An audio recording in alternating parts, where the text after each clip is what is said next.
আমরা বাজেট রেখা ও বাজেট সমীকরণ নির্ণয়ের সাথে সাথে আমাদেরকে বাজেট রেখার ডাল নির্ণয় করতে হবে, অর্থাৎ slope of budget line. Budget রেখার ডাল নির্ণয় করার ক্ষেত্রে আমাদেরকে কি করতে হবে? মনে করি ভোক্তা এম পরিমাণ আয়, ভোক্তার আয়টা হচ্ছে এম পরিমাণ আয় দ্বারা এক্স এবং ওয়াই দ্রব্য ক্রয় করে, অর্থাৎ ভোক্তা এম পরিমাণ আয় দ্বারা এক্স এবং ওয়াই দ্রব্য ক্রয় করে। এদের মূল্য পি এক্স এবং পি ওয়াই দ্বারা প্রকাশ পায়। এদের মূল্যটা আবার পি এক্স এবং পি ওয়াই দ্বারা প্রকাশ পায়। এক্স এবং ওয়াই দ্রব্যমূল্য হচ্ছে পি এক্স পি ওয়াই। ফলে ভোক্তার বাজেট সমীকরণ হবে, ভোক্তার বাজেট সমীকরণটা কি হবে? M equal to P X into X plus P Y into Y.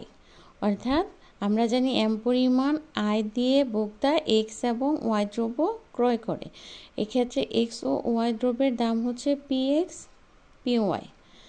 এই সমীকরণ হতে বাজেট রেখা অঙ্কন করে বাজেট রেখার ডাল নির্ণয় করা যায়। এই সমীকরণটা থেকে আমরা বাজেট রেখা প্রথমে অঙ্কন করব। অঙ্কন করার পরে আমরা ক্যালকুলেশন করে বাজেট রেখার ডালটা নির্ণয় করে যায়।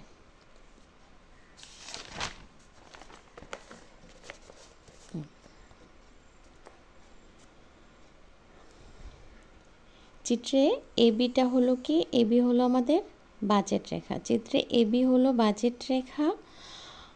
এখন এক্স ইজ ইকুয়াল টু 0 ধরলে, এখন এক্স ইজ ইকুয়াল টু মানে এক্সটাকে যদি আমরা 0 ধরি তাহলে M is equal to P X P Y বা Y is equal to M P Y পাওয়া যায়। M is equal to P X P Y, আমরা জানি এম হচ্ছে আয়, পি এক্স হচ্ছে দ্রব্যের দাম, ওয়াই হচ্ছে দ্রব্য বা Y is equal to M by P Y পাওয়া যায়।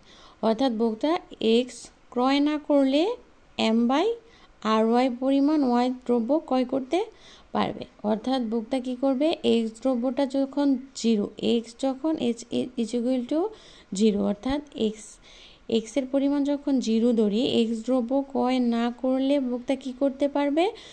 এম বাই পি ওয়াই পরিমাণ ওয়াই দ্রব্য ক্রয় করতে পারে। আবার যদি আমরা এখন ছিল আমাদের হচ্ছে এক্স ইজ ইকুয়াল টু 0 ধরেছিলাম, এক্সের পরিমাণটা 0 ধরেছি। এখন এক্সের পরিমাণ 0 ধরার পরে আমাদের কি হলো? এম পরিমাণ আয় দিয়ে ভোক্তা এম বাই পি ওয়াই পরিমাণ ওয়াই দ্রব্য ক্রয় করতে পারে। আবার ওয়াই ইজ ইকুয়াল টু 0 ধরলে, আবার ওয়াইয়ের পরিমাণটা যদি আমরা 0 দিলে, এক্সের পরিমাণ 0 ধরেছি, এখন ওয়াইয়ের পরিমাণ যদি 0 ধরি তাহলে হবে M is equal to P X into X, বা একইভাবে ক্যালকুলেশন করে X is equal to M by P Y পাওয়া যায়। অর্থাৎ ভোক্তা কী করবে? ভোক্তা ওয়াই ক্রয় না করলে আমাদের একদম সহজ, ওয়াই ক্রয় না করলে আমাদের কী হবে? এক্স দ্রব্য পাওয়া যাবে, এম বাই পি ওয়াই পরিমাণ ক্রয় করতে পারবে। অর্থাৎ এম বাই পি ওয়াই পরিমাণ ওয়াই দ্রব্যটা সে ক্রয় করতে পারবে হচ্ছে এম পরিমাণ আয় দিয়ে। এক্স 0 হলে এম বাই পি ওয়াই পরিমাণ ওয়াই দ্রব্য ক্রয় করতে পারবে, আবার ওয়াই 0 হলে এম বাই পি এক্স পরিমাণ এক্স দ্রব্য ক্রয় করতে পারবে,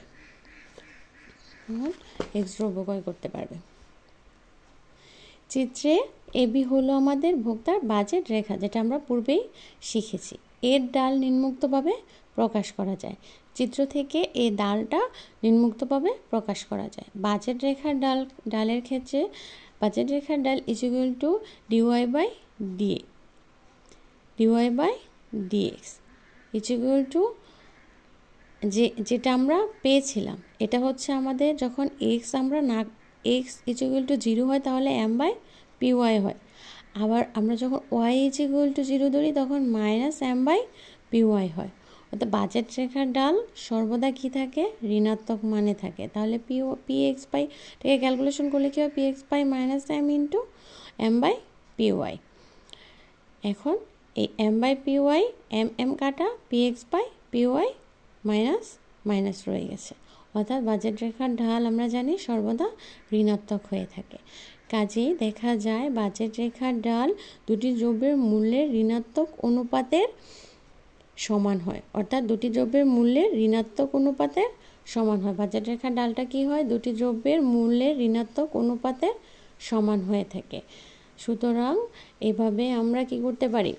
বাজেট রেখাটা অঙ্কন করে এক্সটাকে বাদ দিয়ে যখন এর ঢাল নির্ণয় করি, আবার ওয়াইটাকে বাদ দিয়ে এক্সের ঢাল নির্ণয় করি। এভাবে ঢাল নির্ণয়ের মাধ্যমে আমরা বাজেট রেখার ঢালটা নির্ণয় করতে পারি।